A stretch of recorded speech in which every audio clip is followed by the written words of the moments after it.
আমরা একটু চাপি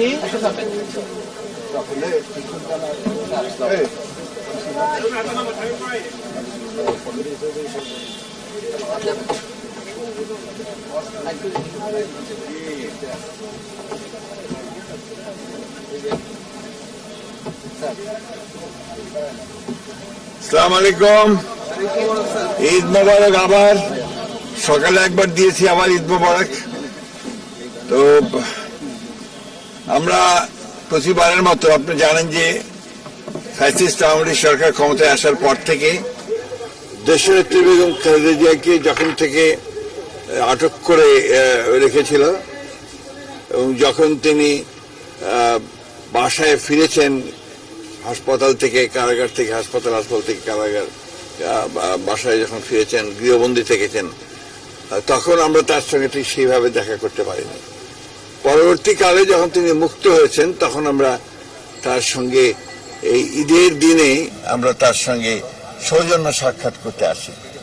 এটা আমাদের সকলের জন্য, বিশেষ করে জাতীয় স্থায়ী কমিটির আমরা যারা সদস্য আছি তাদের জন্য এটা আমাদের একটা অত্যন্ত আনন্দের মুহূর্ত, আনন্দের ক্ষণ।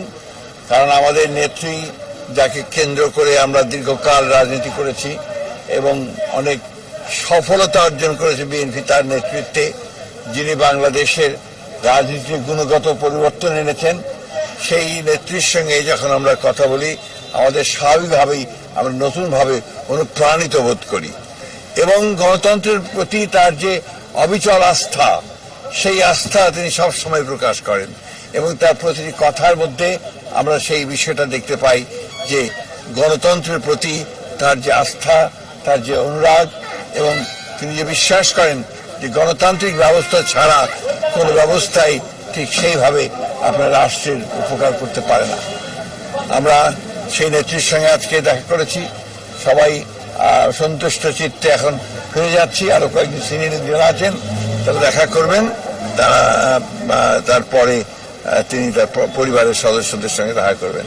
আপনাদের সকলকে অশেষ ধন্যবাদ। আর এইটুকু জানতে চাই যে তিনি সুস্থ আছেন, ভালো আছেন, আগে সে ইনশাল্লাহ ভালো আছেন এবং তিনি আপনাদের সকলকে ঈদের শুভেচ্ছা জানিয়েছেন, ঈদ মোবারক জানিয়েছেন, দেশবাসীকে ঈদ মোবারক জানিয়েছেন এবং সকলকে প্রতি, বিশেষ করে দেশবাসীর প্রতি তিনি তার শুভেচ্ছা জানিয়েছেন আর সকলকে তার জন্য, দেশের জন্য দোয়া করতে বলেছেন। আমি যে কথা হয়েছে সেই কথাগুলো আমি আপনাদের সামনে সরাসরি বলেছি। অনেকে ধন্যবাদ।